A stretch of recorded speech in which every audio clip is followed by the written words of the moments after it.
Hello students, class 11 accountancy unit 6 accounting for bills of exchange हमारा चल रहा था, जिसमें हमने आपको bills of exchange and promissory note के मीनिंग को समझाया, कितने पार्टीज़ इन्वॉल्व होते हैं ये मैंने आपको समझाया, और दोनों के बीच में क्या डिफरेंस है ये भी मैंने आपको बताया।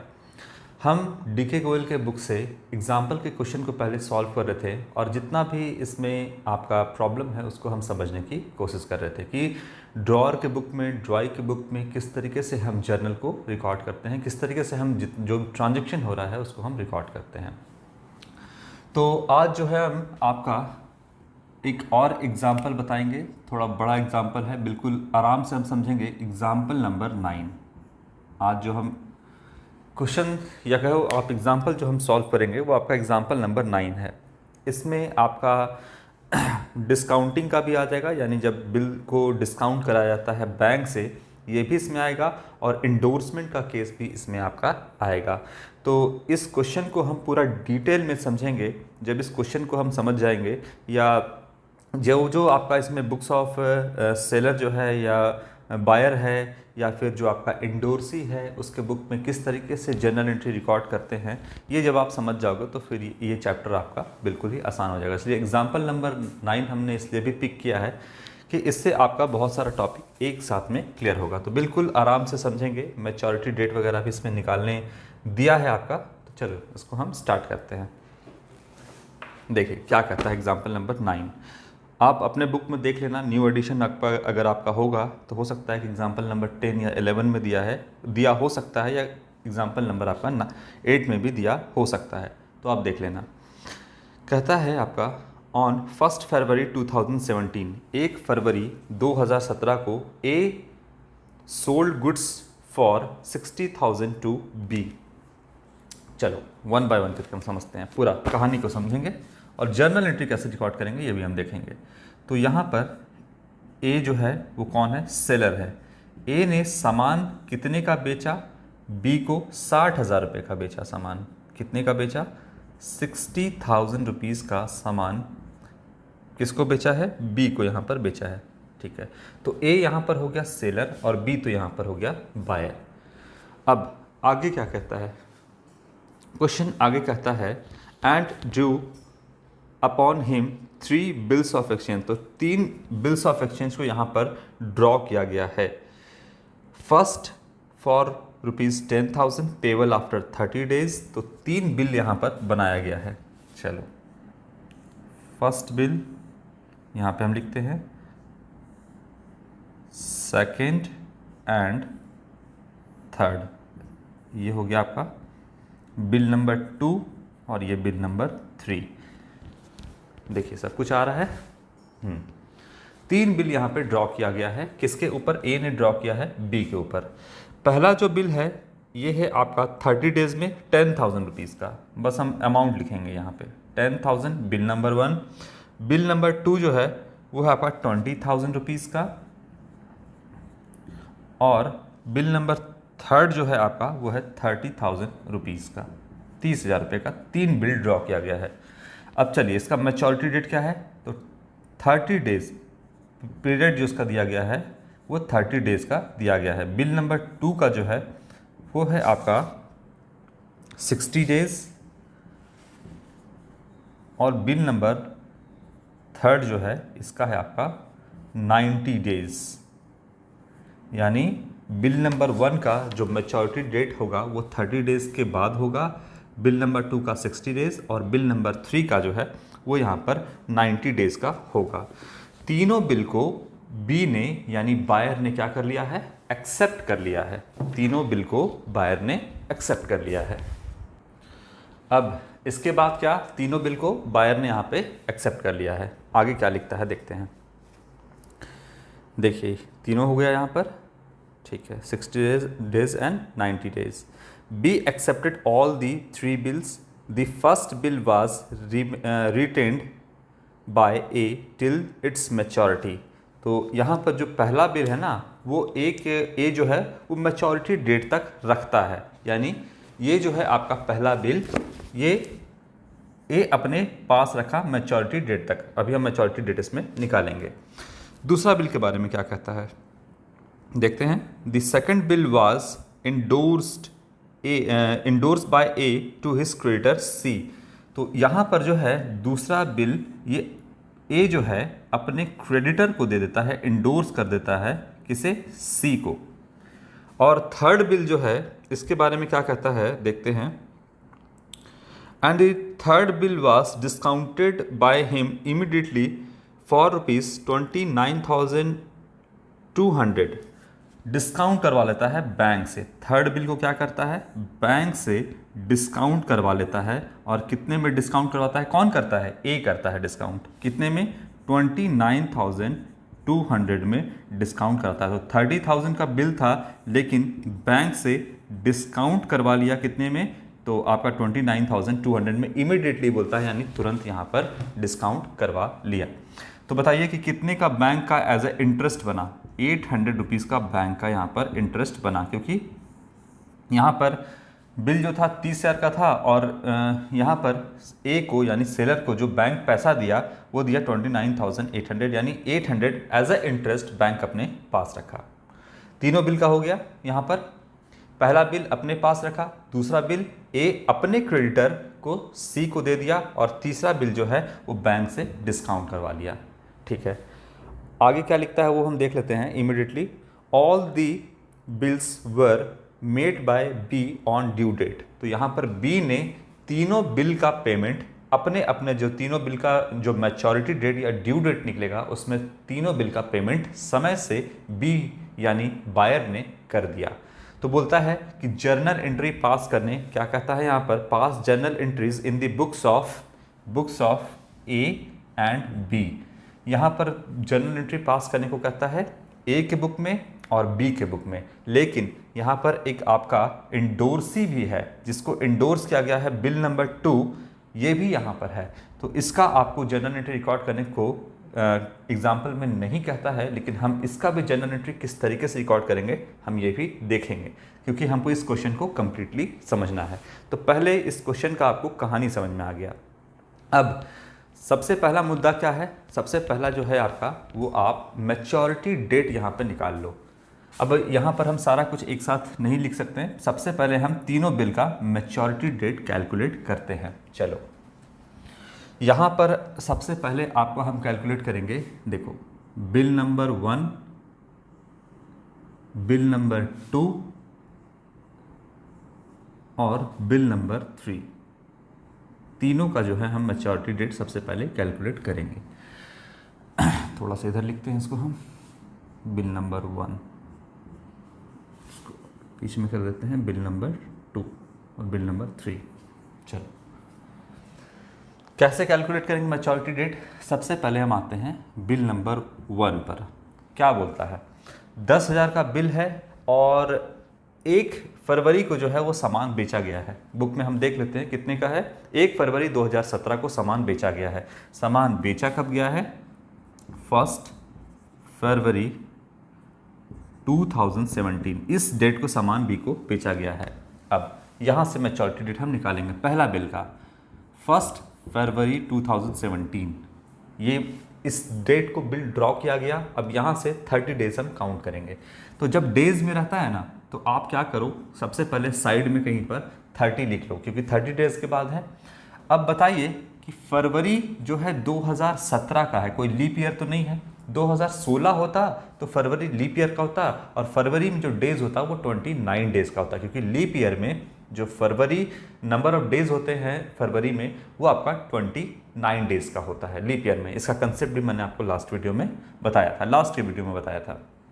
तो अभी तो ये 4 से डिवाइड होने पे पूरा पूरा नहीं कटता है, मतलब फरवरी लीप ईयर का नहीं है। और फरवरी में जो नंबर ऑफ डेज होंगे 2017 का, वो 28 डेज का ही फरवरी आपका होगा या नहीं, ये बात तो आप जान रहे हो। चलो अब बताइए कि यहाँ पर मेरे पास 30 दिन है और हमको डेट ऑफ मैच्योरिटी निकालना है। तो फरवरी को मंथ जो है 28 डेज कंप्लीट होने में 1 फरवरी तो हो गया, कितना दिन और इसमें हम ऐड करेंगे, कितना हम और जोड़ेंगे कि फरवरी का जो मंथ है लास्ट डे जो है वो आ जाएगा। तो इसमें अगर हम 27 डेज, क्योंकि फरवरी तो 28 दिन का होता है, तो 27 डेज अगर हम जोड़ते हैं तो कितना आ जाएगा आपका, 28 फरवरी। नहीं आ जाएगा? बिल्कुल आ जाएगा। 1 फरवरी तो है, 27 दिन और जोड़ दिए तो 28 फरवरी आ गया। बताइए 30 दिन में से मेरे पास कितना जो डेज़ है, 30 डेज़ जो है यहाँ पे मेरे पास, इसमें से 27 दिन तो हम ऐड कर दिए, निकाल लिए, तो मेरे पास नंबर ऑफ डेज़ अब बचा कितना? 3 डेज़ और बचा। बताइए अब इसमें हम क्या करेंगे? 3 दिन और ऐड करेंगे। 3 दिन और ऐड किए, ये वाला जो बचा हुआ है मेरा 3 डेज़, तो इसमें जो है हमारा क्या आ जाएगा? बताइए फरवरी के बाद क्या आता है? मार्च। तो 3 दिन और ऐड करेंगे 28 फरवरी में, तो 3 मार्च आएगा क्या? नहीं आएगा? बिल्कुल एकदम आराम आराम से समझना। 3 दिन और, इसमें 3 दिन हम यहाँ से ले लिए। देखिए एक तो 27 दिन हम ले लिए यहाँ पर से, तो 27 दिन माइनस कर दिए। 3 दिन और हम ले लिए, तो ये भी 3 दिन हम ले लिए, तो टोटल हम 30 दिन ले लिए। यहाँ पर हम 3 दिन ले लिए, है ना। देखिए यहाँ पर हम 3 डेज़ ले लिए, तो यहाँ पर हम 3 डेज़ को और माइनस कर देते हैं, तो यहाँ पर अब डेज़ बचा 0। 27 दिन ले लिए, 3 दिन यहाँ पर हम ले लिए, तो टोटल हम 30 दिन ले लिए। अब यहाँ पर हो गया सब 30 दिन के बाद बना आपका 1 फरवरी से 30 दिन के बाद कितना बन गया आपका? 3 मार्च। डेज ऑफ ग्रेस इसमें ऐड करिए, 3 डेज ऑफ ग्रेस इसमें दिया जाता है। तो बताइए मैच्योरिटी डेट कितना निकल के आ जाएगा? 3 दूना 6 मार्च 2017। ये जो है आपका फर्स्ट बिल का मैच्योरिटी डेट निकल करके आता है 6 मार्च 2017। कोई दिक्कत इसमें? 6 मार्च 2017 इस तरीके से हम इसको काउंट करते हैं। तो 6 मार्च 2017 ये आपका फर्स्ट बिल का मैच्योरिटी डेट है। तो इतना आप कैलकुलेशन करते रहिएगा। हम फिलहाल इसमें क्या लिख लेते हैं कि मेरा जो बिल नंबर 1 का मैच्योरिटी डेट आया वो हम लिख लेते हैं 6 मार्च 2017, ये आया है।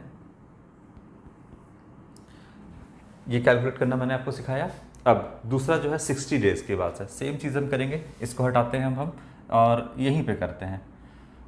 चलो ठीक है, नीचे में करते हैं, कोई बात नहीं, जितना जगह है उसका यूटिलाइज़ करते हैं। सेकंड बिल, इसका हम मैच्योरिटी डेट आपको कैलकुलेट करना सिखाते हैं। देखिए कैसे होता है। बेचा कब गया है सामान? 1 फरवरी को ही बेचा गया है, तो यहाँ लिखिए 1 फरवरी 2017, यही है आपका। और दूसरा आपका जो है यहाँ पर क्या है? 60 डेज़ के बाद बोलता है मैच्योरिटी डेट आएगा आपका। 60 डेज़ के बाद बिल नंबर 2 का 1 फरवरी हो गया यहाँ पे। अब इसमें प्लस करेंगे, सेम चीज़ जैसा किए थे वैसे ही यहाँ पे प्लस करेंगे। बताइए फरवरी पूरे मंथ को कंप्लीट होने में कितना डेज़ और हम ऐड करेंगे कि ये मंथ जो है पूरा कंप्लीट हो जाए?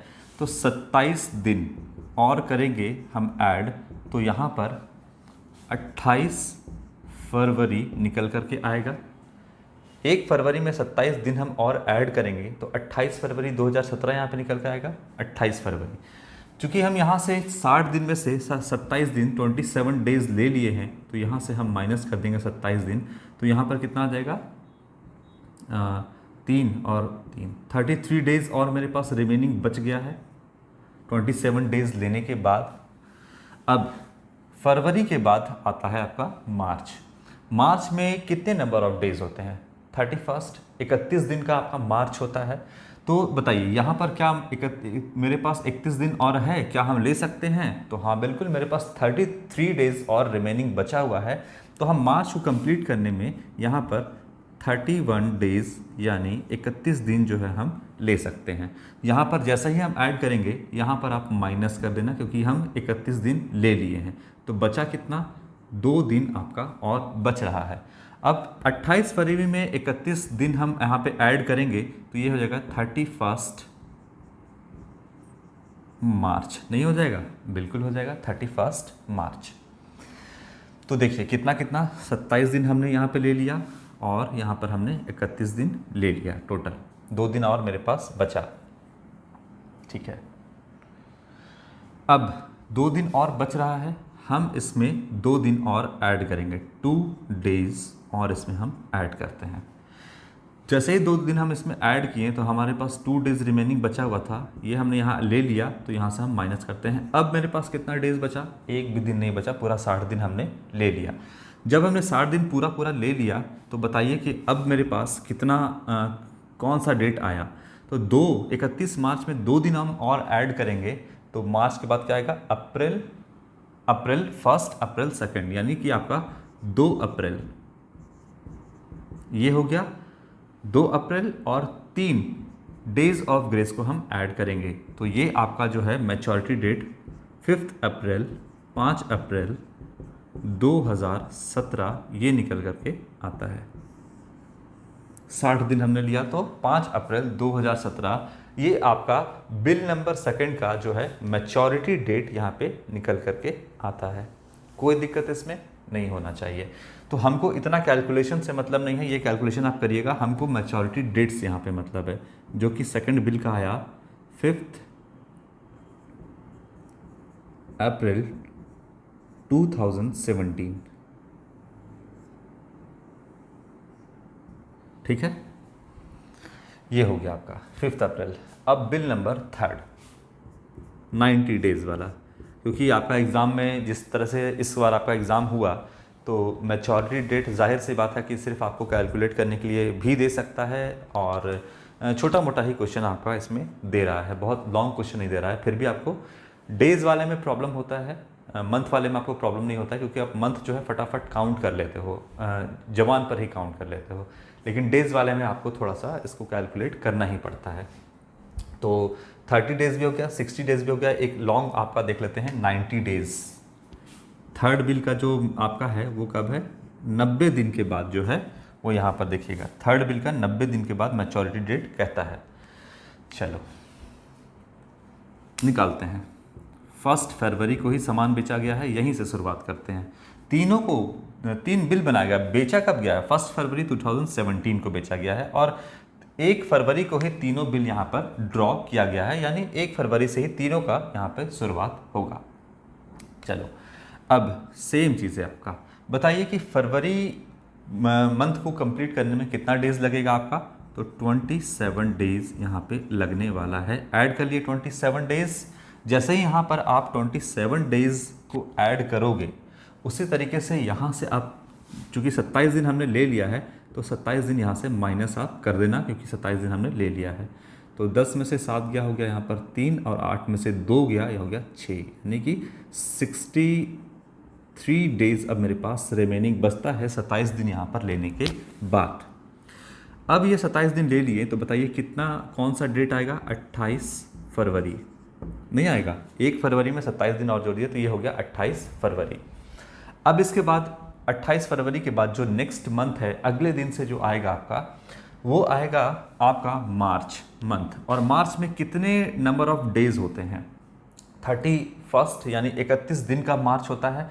क्या 31 दिन हमारे पास है, बिल्कुल 63 डेज़ मेरे पास रिमेनिंग है, तो 31 दिन हम उसमें से तो ले ही सकते हैं। तो यहाँ पर हम ऐड कर देते हैं 31 डे, 31 दिन हम इसमें ऐड करते हैं। ऐड किए जैसे ही आप यहाँ से आप माइनस कर देना, क्योंकि 31 दिन आपने मार्च का ले लिया है, तो यहाँ पे बचेगा 2 और 3, 32 डेज़ अभी रिमेनिंग और आपका बचता है।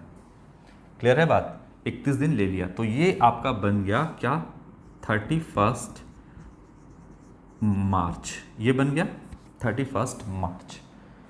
अब मार्च के बाद जो नेक्स्ट मंथ है अप्रैल, वो बताइए कितने डेज़ का होता है। अगर याद नहीं भी है तो फिंगर टिप पर आप इसको जैसे कैलकुलेट करना, मैंने आपको बताया था ना कि किस तरीके से आप इसको कैलकुलेट करोगे। तो यहाँ से कैलकुलेट करना, जनवरी फरवरी मार्च अप्रैल मई, जनवरी फरवरी मार्च अप्रैल, अप्रैल का आपको लेना है, और अप्रैल जो है वो 30 डेज़ का होता है। ऐसे आप कर लेना। यहाँ पे कोई भी चीज़ याद रखने की ज़रूरत नहीं है मेरे ख्याल से, सब कुछ आपका या तो दिमाग में पहले से होगा, नहीं होगा तो आप फटाफट कैलकुलेट करना। तो मार्च के बाद अप्रैल जो है वो 30 दिन का होता है, तो हम क्या 30 दिन ले सकते हैं यहाँ पे पर से, तो हाँ 32 दिन है हमारे पास, 30 दिन तो हम यहाँ पर से ले सकते हैं। तो 30 डेज़ हमने यहाँ पर से ले लिया। 30 डेज़ जैसे ही आप लोगे, यहाँ से हम 30 डेज़ को माइनस करना, हमारे पास 2 दिन अब रिमेनिंग बचता है, 90 दिन में से 2 दिन बचता है। 30 डेज़ आपने ऐड किया, तो ये हो गया 30 अप्रैल, नहीं हो गया, मार्च में आप 30 दिन और ऐड कर दिए, तो आपका 30 अप्रैल बन गया। ठीक है, ये बात क्लियर है। अब मेरे पास कितना दिन और बचा हुआ है, 2 दिन। तो हम 2 डेज़ इसमें और ऐड करेंगे। ये फटाफट आप करने वाला है, हम आपको बहुत धीरे धीरे बता रहे हैं समझाने के लिए, ये फटाफट आपसे हो जाएगा। 2 दिन और इसमें से हम जैसे ही ले लिए 2 दिन यहाँ से हम माइनस कर देंगे, तो अब नंबर ऑफ डेज़ कितना बचा, 90 डेज़।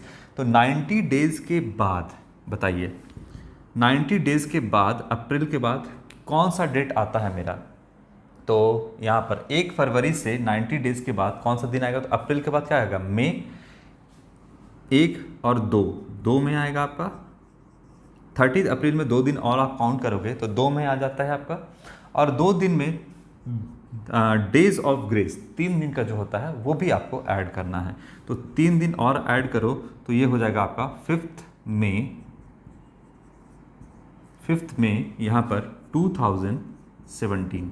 यानी आपका बिल नंबर 3 जो है, थर्ड है, इसका मैच्योरिटी डेट आता है 5 मई, है ना, 2017। ये जो है आपका यहाँ पर निकल करके आता है।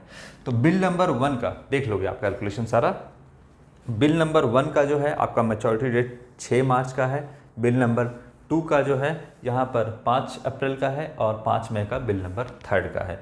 ये कैलकुलेशन आपको मैंने करके दिखाया कि किस तरीके से धीरे धीरे आप यहाँ पर कैलकुलेट करोगे, क्योंकि आप का नया चैप्टर है, तो धीरे धीरे धीरे धीरे धीरे धीरे आप इसको कैलकुलेट करना सीखो। ठीक है, यहाँ पे देख लो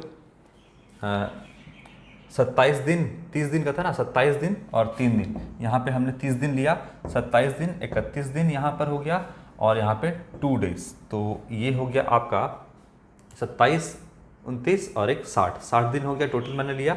यहाँ पर भी आप देख लो 27, 31, 30 और 2 हो गया ना कंप्लीट।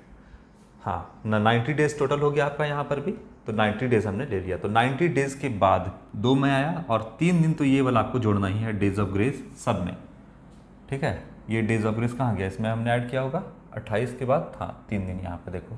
तो डेज ऑफ ग्रेस तो आपको खुद से ऐड करना है। बाकी 30 दिन का भी मैंने आपको बताया, 60 डेज का भी बताया, और 90 डेज का भी बताया। फाइनली जो मेरे पास आया है वो 6 मार्च 2017, 5 अप्रैल 2017 और 5 मई 2017, ये आपका आता है। अब मैच्योरिटी डेट तो निकाल लिया, नेक्स्ट वीडियो में हम इसका कैलकुलेशन सीखेंगे, स्टेप बाय स्टेप करके हम कंप्लीट करेंगे सबको। चलिए।